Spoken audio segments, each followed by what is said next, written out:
ভাই বারবার ফোন দিতেছে।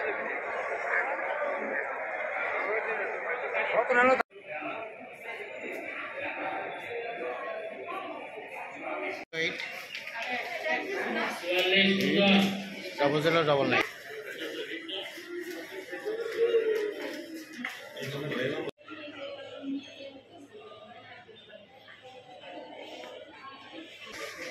আস্তে আস্তে আইটা আস্তে আস্তে আইটা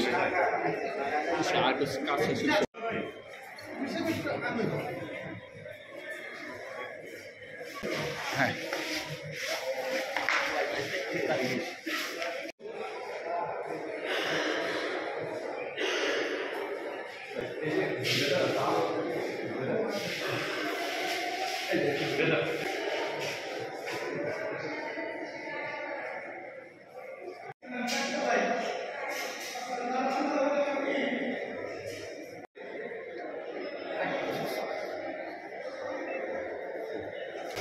আপনি ছবি তো নিলাম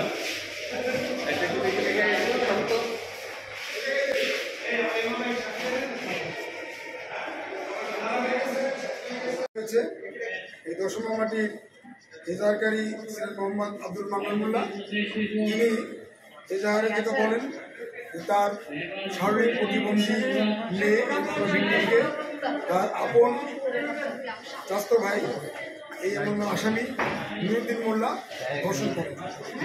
এই অভিযোগটি রাষ্ট্রপক্ষ বিভিন্ন সাক্ষ্য প্রমাণের ভিত্তিতে সন্দেহাত্মকভাবে প্রমাণ করার প্রেক্ষিতে আজকে ফরিদপুর জেলার নারী ও শিশু নির্যাতন দমন ট্রাইব্যুনাল এর বিজ্ঞ বিচারক জেলা ও দায়রা জজ জনাব শামীমা পারভীন এর ট্রাইব্যুনাল এই আসামিকে ধর্ষণের অভিযোগে এবং একটি শারীরিক প্রতিবন্ধী মেয়েকে ধর্ষণের অভিযোগে অভিযুক্ত করে এই মামলার আসামি নুরুদ্দিন মোল্লাকে দণ্ডিত করার আদেশ দান করেছে এবং সেই সাথে 5 লক্ষ টাকা অর্থদণ্ডে দণ্ডিত করেছে, যা জেলা কালেক্টর এই আসামির জমি জমা বিক্রি করে এই টাকা আদায় করে ভিকটিমকে দেওয়ার জন্য নির্দেশনা দিয়েছে। রাষ্ট্রপক্ষ এই রায়ে সন্তোষ প্রকাশ করছে এবং রাষ্ট্রপক্ষ মনে করে যে এই জাতীয় ঘটনা সামাজিক বন্ধন এবং আত্মীয়তার বন্ধনের জন্য হুমকি শুরু। এই রায় মানুষের সামাজিক নিরাপত্তা এবং সামাজিক বন্ধনের নিরাপত্তা নিশ্চিত করবে বলে আমরা মনে করি।